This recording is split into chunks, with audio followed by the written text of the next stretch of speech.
রহমানির রহিম। আজকে একদম ইম্পর্টেন্ট তিনটি কারণ নিয়ে আলোচনা করব। আশা করি আপনারা ভিডিওটি দেখবেন। কি কারণে আপনার ব্যাটারি সেল বাইন্ডিং হয়, এর তিনটি কারণে আপনার ব্যাটারি সেল বাইন্ডিং হতে পারে। প্রথম কারণটি আপনাদেরকে বলি, সেটা হচ্ছে প্রথম কারণ হচ্ছে আপনি নতুন ব্যাটারি শোরুম থেকে নিয়ে যাওয়ার পরে যদি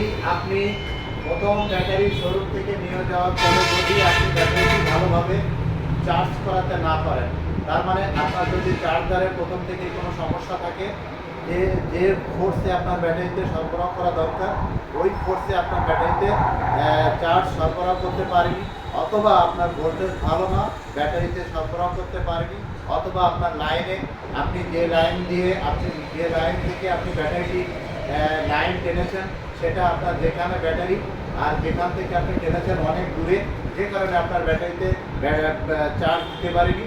এই কারণে আপনার প্রথম যেটি হবে সেটি হচ্ছে আপনার ব্যাটারিতে প্রথম পানি দিতে শুরু করবে, এরপরে ব্যাটারির মাইলেজ কমে যাবে, আস্তে আস্তে আস্তে আস্তে আপনার সেল বাইন্ডিং হওয়া শুরু হবে।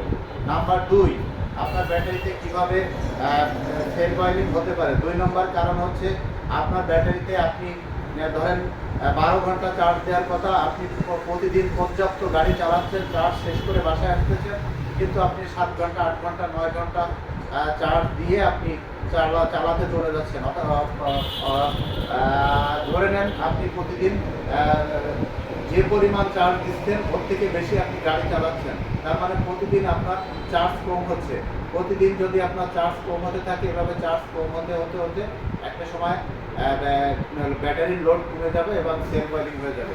নাম্বার 2, আপনার ব্যাটারি কীভাবে সেল বাইন্ডিং হয়। নাম্বার 3, আপনার ব্যাটারি সেল বাইন্ডিং হওয়ার তৃতীয় নম্বর কারণ হচ্ছে আপনার গাড়ি যদি কোথাও পড়ে যায় বা কোনো জায়গায় আপনি অ্যাক্সিডেন্ট হয়, সেক্ষেত্রে যদি কোনো ব্যাটারি অ্যাসিড লস হয়ে যায়, মানে কোনোটা কম হয় কোনোটা বেশি হয়ে যায়, তাহলে সেক্ষেত্রে আপনার যেটা কম হবে সেটারও আস্তে আস্তে সেল বাইন্ডিং হতে পারে, যেটা বেশি হবে অ্যাসিড সেটাও আস্তে আস্তে সেল বাইন্ডিং হয়ে যেতে পারে।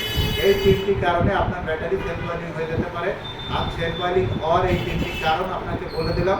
এর সমাধানের কারণ হচ্ছে, প্রথম কারণ চার্জটা আপনাকে 100% ভালোভাবে করতে হবে। প্রথম নতুন ব্যাটারি কেনার পরে আপনার চার্জারটা চেক করতে হবে, চার্জার ভালো না থাকলে চার্জারটা নতুন করে বাঁধাতে হবে কোনো মিস্ত্রি দিয়ে।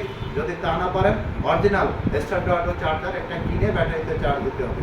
দ্বিতীয় কারণ হচ্ছে আপনার নিয়মিত চার্জ না হওয়া। আপনি প্রথম 2-3 দিন যখন দেখবেন আপনার গাড়ির মাইলেজ কম যাচ্ছে, তখন আপনি গ্র্যাভিটি যেটা দেখবেন যদি 1300 না হয়, তাহলে তারপর দিন আপনি যা চার্জ দিতেন তার থেকে 2 ঘন্টা বেশি দিয়ে পুরো 1300 গ্র্যাভিটি করে ফেলবেন। আপনার ব্যাটারি আর সেল বাইন্ডিং হবে না বা নষ্টের দিকে যাবে না। নাম্বার 3, আপনার গাড়ি যদি পড়ে যায়, সেক্ষেত্রে আপনি যেটা করবেন, আপনি দ্রুত কোনো টেকনিশিয়ানের কাছে যাবেন, কোনো মিস্ত্রির কাছে যাবেন। আপনার গ্র্যাভিটিটা ঠিক করে দেওয়ার পরে আপনার ব্যাটারির আর ক্ষতি হওয়ার সম্ভাবনা থাকবে না। আশা করি আপনারা আমার কথাটি বুঝেছেন। আরও ভালো ভালো টিপস আমার কাছ থেকে পাবেন। আমার চ্যানেলটি সাবস্ক্রাইব করবেন, লাইক দিয়ে রাখবেন। সবাই ভালো থাকবেন, সুস্থ থাকবেন, এমআর ট্রেডের সাথেই থাকবেন। আল্লাহ হাফিজ।